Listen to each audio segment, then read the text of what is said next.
اور اس کے ساتھ ساتھ با اختیار بلدیاتی نظام دے گا اور طبقاتی تقسیم کا خاتمہ دے گا. یہ ساری چیزیں جو 1 سے لے کر 40 تک ایک اسلامی فلاحی ریاست کا مدعا ہے، خلفائے راشدین کے خلافت سے لی گئی ہے، لیکن اس کے اوپر کوئی عمل درآمد نہیں ہوتا. کیوں نہیں ہوتا؟ آپ کو پتہ ہے کانسٹیٹیوشن کے آرٹیکل 30 ہے جس میں کہا گیا ہے کہ یہ جو پرنسپل آف پالیسی ہے اس کے حوالے سے کوئی شخص عدالت میں چیلنج نہیں کر سکتا، نہ حکومت کو نہ حکومت کے کسی ادارے کو. تو پھر آپ نے یہ دستور میں لکھے کس لیے؟ اس لیے اس پلیٹ فارم سے آج ہم مطالبہ کرتے ہیں کہ آرٹیکل 30 کو ختم کر دیا جائے، آرٹیکل 30 کو حذف کر دیا جائے تاکہ پرنسپل آف پالیسی اور 1 سے لے کر 40 تک کے جو آرٹیکلز ہیں وہ عملی ہو جائیں اور ریاست کو، محکموں کو اور ریاستی اداروں کو اس کے لیے قابل احتساب جو ہیں وہ قرار دیا جائے. ہم چاہتے ہیں کہ جبری گمشدگی اس نے پاکستان کو ایک شدید بے چینی اور اضطراب میں ڈالا ہے. جبری گمشدگی کو ختم کر دیا جائے اور تمام جبری گمشدگان کو بازیاب کیا جائے.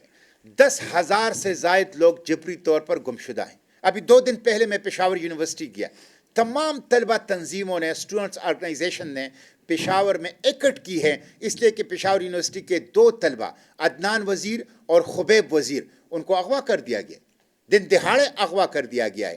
تو یہ جبری گمشدگی اب ایک نارمل عمل بن گیا ہے اور یہ تمانچہ ہے، یہ تھپڑ ہے دستور کے اور عدالتوں کے اور پارلیمنٹ کے اور بشری حقوق کے اوپر.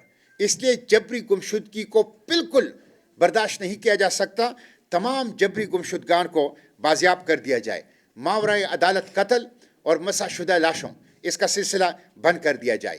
ملٹری آپریشنز 22-23 ملٹری آپریشن ہو گئے ہیں اور ابھی بھی جاری ہیں. بلوچستان میں بھی ہو گئے ہیں، قبائلی علاقوں میں بھی ہو گئے ہیں، خیبر پختونخوا میں ہو گئے ہیں. اگر ملٹری آپریشن سے امن آنا تھا تو اب تک آ چکا ہوتا، لیکن دہشت گردی موجود ہے، امن نہیں ہے. اس کا مطلب ہے ملٹری آپریشن حل نہیں ہے. لوگوں سے بات کی جائے، صوبائی اسمبلیوں کو آن بورڈ کیا جائے، پارلیمنٹ کو آن بورڈ کیا جائے اور جرگوں کو آن بورڈ کیا جائے، عوام کو آن بورڈ کیا جائے اور ملٹری آپریشن سے نفرت کو کاشت کرنے کا سلسلہ جو ہے وہ بند کر دیا جائے. آرٹیکل 245 کے تحت پاکستان کو اس وقت جو ہماری ریجنل سچویشن ہے، ایک پروفیشنل آرم فورسز یہ ہماری ضرورت ہے، ایک پیشہ ور فوج پاکستان کی ضرورت ہے جو کانسٹیٹیوشن کے آرٹیکل 245 کے تحت پاکستان کو ایکسٹرنل تھریٹ سے بھی اور دشمنوں سے بھی محفوظ رکھیں اور پاکستان کی بارڈر کو سیکیور کریں. اس لیے ایک پروفیشنل سیکیورٹی، پاکستان کی جو ٹیریٹوریل سیکیورٹی ہے اس کے لیے ایک پروفیشنل آرمی کی ضرورت ہے. لیکن ہم یہ مطالبہ کرتے ہیں کہ افواج پاکستان تجارت سے، سفارت سے اور سیاست سے نکل جائے تاکہ پاکستان کی سیکیورٹی کے اوپر بہترین انداز سے وہ توجہ دے سکے. اس لیے آرٹیکل 245 کے تحت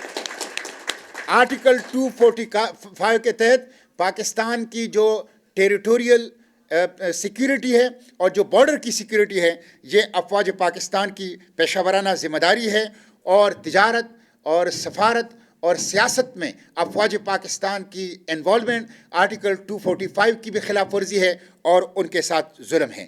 فیڈریٹنگ یونٹس کی اس وقت جو مسائل ہیں، سچی بات یہ ہے کہ اس کے نتیجے میں پاکستان کے وفاق کو خطرہ پیدا ہو گیا ہے. آلریڈی پاکستان کا وفاق ایک فریکچرڈ فیڈریشن ہے اور جب آپ فیڈریٹنگ یونٹس کو اپنے حقوق نہیں دیتے تو آپ اس خطرے کو بڑھاوا دے دیتے ہیں. اس لیے میں اس پلیٹ فارم سے مطالبہ کرتا ہوں کہ آرٹیکل 151 آف دا کانسٹیٹیوشن جو کہ فری ٹریڈ صوبوں کے درمیان اس کی اجازت دیتا ہے اس کو انشور کیا جائے. آرٹیکل 153 جو کونسل آف کامن انٹرسٹ کی بات کرتا ہے اس کو انشور کیا جائے. آرٹیکل 158 کہ جہاں سے گیس پیدا ہوگی دستور کے مطابق سب سے پہلے حق اس صوبے کا ہے، اس کو انشور کیا جائے. آرٹیکل 160 NFC جو قومی وسائل کی منصفانہ باہمی رضامندی سے تقسیم ہے اس کو انشور کیا جائے. آرٹیکل 161 جو نیٹ ہائیڈل پروفٹ بجلی کا خالص منافع ہے اس کو انشور کیا جائے. یہ وہ رائٹس ہیں صوبوں کے جو کہ دستوری پاکستان نے صوبوں کو دیے ہیں لیکن آج صوبوں کو نہیں مل رہے, جس کی وجہ سے لوگ پریشان ہیں, جس کی وجہ سے لوگوں کی شکایتیں ہیں, جس کی وجہ سے لوگوں کے شکوے ہیں. اس لیے article 151, article 153, article 158, article 160, article 161 کو انشور کیا جائے, اس کے اوپر عمل درآمد کو, تاکہ پاکستان کے وفاق کو جوڑا جا سکے اور پاکستان کی قومی یکجہتی اس کو یقینی بنائی جا سکے. میں آج